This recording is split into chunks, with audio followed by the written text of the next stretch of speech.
Hello, everyone, and welcome to the Your Mark on the World show. I'm your host, Devin Thorpe, and our guest today is Lindsey Mangone, and she is the executive director and founder of the Audacious Institute.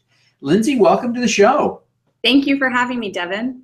Now, Lindsey, quickly, tell us what the Audacious Institute is. Absolutely. So it's a program that teaches entrepreneurship, design thinking, and innovation to high school and middle school students through summer camps and weekend workshops. And the goal is to help connect students' passions with purpose and really help them explore career opportunities and what it means to be an entrepreneur and how to build relationships and networks early before they even set foot on the college campus. Now, it seems to me that this is a remedy for a problem, that you see something lacking in the education that most kids are getting in terms of the preparation it provides for the life, the world we live in today. Right. So we have noticed that the pace of change is incredibly fast these days with the increase of globalization and technological innovations. And it's very difficult for schools to keep up with this pace of change because it is hard to change curriculum. It's hard to evolve to meet the 21st century workplace. And we are noticing from employers that young people today, recent college graduates even, are just not trained and versed in the 21st century skills like critical thinking, problem solving, creativity that really are assets and of essential importance in today's economy. And we think students really need opportunities to hone these skills and to explore, their strengths and get a better sense of their own self-awareness and their own merits, and figure out what they can do now to test drive some of these careers, some of these skills while they are in middle school and high school. It really seems challenging. You talk about the pace of change, and in some ways maybe the kids are better adapted to this than we are, but I've got a decade or two on you at least, and it seems to me that your observation that the pace of change accelerating is painfully true for someone like me. I barely master Twitter, and someone shows up and says, you've got to know how to use Instagram and Snapchat too, or you are just not cool. Right. And those technologies help us measure the pace of change, but they really aren't that important. But there are tremendous things out there that are. And so really the skill isn't to teach people how to use the technology, but how to adapt. How do you teach people how to be adaptable and always learning? That is an excellent question. And we approach that through a few different ways. We arm our students with what's called the design thinking process. It's an innovation process, a way to problem solve creatively. And it can be applied to any industry, any problem, essentially. So that's one thing that we do. And we take students through very challenging projects with that in mind. Some projects are student-driven in the sense that the students come up with issues that they have experienced in their lives, and they think through how could they address those issues. We run startup camps where students form teams around those issues and go out to do customer interviews and customer discovery activities outside of the building to understand, is it really an issue that other people are facing, and such that people will pay for a solution. So they get out of the building, they talk to people, they ask these questions, and in some cases they fail. In some cases they learn those ideas just aren't that essential to everyday life, and there aren't enough people to serve as a market. But in other cases, they find, in fact, that their challenges are definitely experienced by others, and there are enough people out there that it's worth creating a solution. And so they figure out how to do that, and it's not an easy path. There's no instruction manual, there's no rule book, so the students have to speak with people. They have to engage with the mentors that we bring into these programs, and even folks outside of the program, to gain insight and bounce ideas. And in a lot of cases, it's a huge learning experience. Students aren't trained to think this way. And so we really focus on what's called the entrepreneurial mindset, where students see problems as opportunities. They have a willingness to fail because they realize that failure is critical to learning. And they ask questions. They ask why. They challenge the status quo. And it's that mindset that we really want to instill in them in our programs. Well, that entrepreneurial training, that entrepreneurial mindset, learning to fail, those skills are vitally important for life, not just entrepreneurship. But absolutely. I wonder, have your kids ever created a business that, to your knowledge, is still operating, generating income, maybe a livelihood for someone? That's a great question. We have had a number of students keep in touch with us after our programs. One from our very first pilot, which was in Atlanta. We met with a student who was very passionate about solving an issue around homelessness in his community, and he wanted to find a solution that would help the homeless think beyond their problems and be more mindful about the challenges that they were facing and how they could overcome them with support from others. And so he worked with the school psychologist within his school to actually partner with a local homeless shelter to bring new programming and new mindfulness programs to these homeless people. And he recently got in touch with me and said he has been able to stay in touch with the homeless community and decided to pursue a gap year between high school and college to keep exploring possibilities. Just last week, we wrapped up a program at Duke University where we had 2 different teams do some pretty amazing work in the span of just a week. One was focused on coming up with a healthy solution for lunch options that was accessible to people, that was convenient, and she came up with the idea for a food truck that sold acai bowls. And she was able to actually test it out. She developed a recipe. She brought it to people on Duke's campus and sold out in a matter of minutes.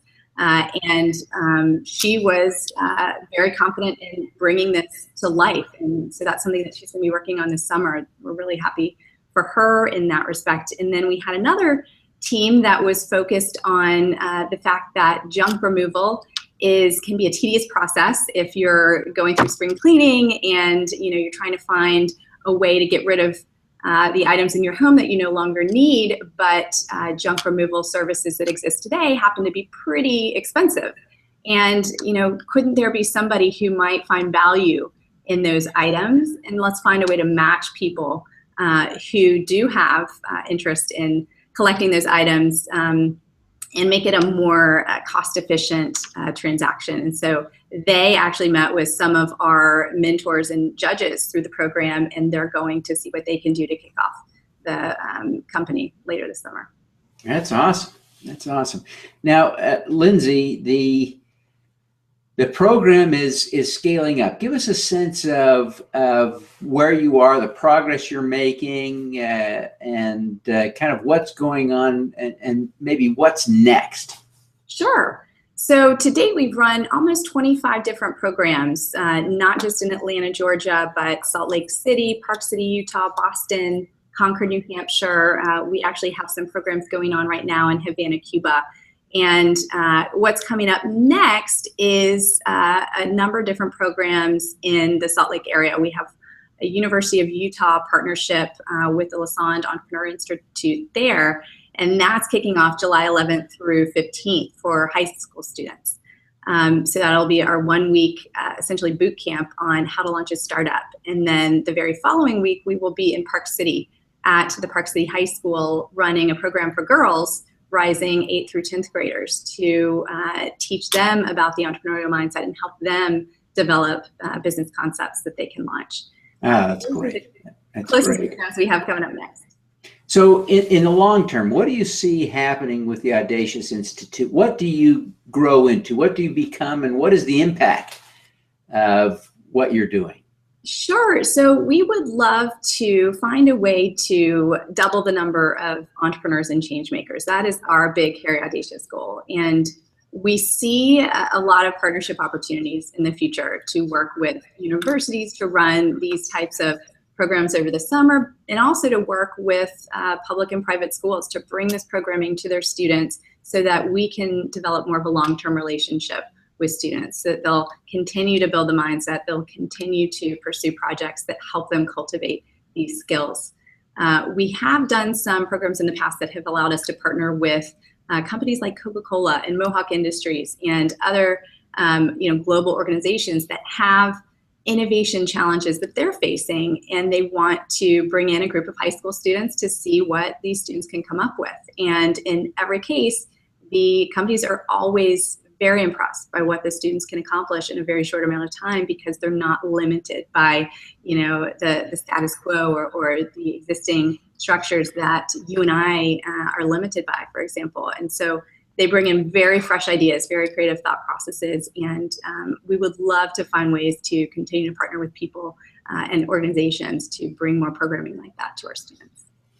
Well, Lindsey, I want to just take advantage of the opportunity to have you on the show here for a few minutes to ask some more personal questions. You're clearly a role model to these kids that you work with, but who do you look up to as a role model?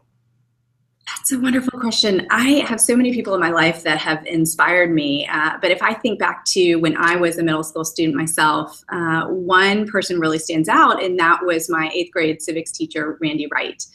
Randy essentially empowered us as 13-year-olds to lobby Congress on a bill which was called the Liberty Bill Act, to put an abridged form of the Constitution on the back of $1 bills, with the hope of inspiring other Americans to really understand the values and the freedoms that our nation was founded upon. And so he helped us really get involved in civics at a very personal level. And we went to Washington on several occasions to lobby. We spoke before subcommittees with congressional leaders, and we were on Good Morning America, for example. And he really entrusted us to do the talking. And I think it was a great opportunity for us all to build our skill set, to realize that we can be change makers at such a young age.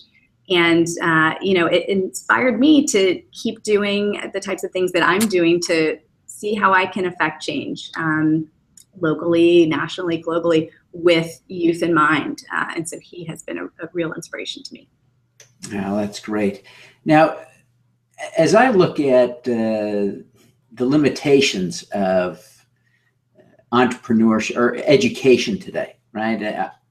I get that there is definitely a lack there, and that we should be doing more to educate our kids to do better critical thinking, to mature into more productive adults, much as you're doing. But I didn't really do anything about it. I'm wondering what inspired you personally to feel compelled to actually do something here in this space? So when I was a middle school student, I remember thinking, gosh, now would be the time to explore careers, to build my network, to understand what's out there so that I can, be better prepared for what's next. And I did find a few opportunities to shadow people. I did find people to talk to and to explore, but only to a very limited extent. And so I, as my goal, really pursued, getting straight A's, getting into the best college I could. And that was my goal.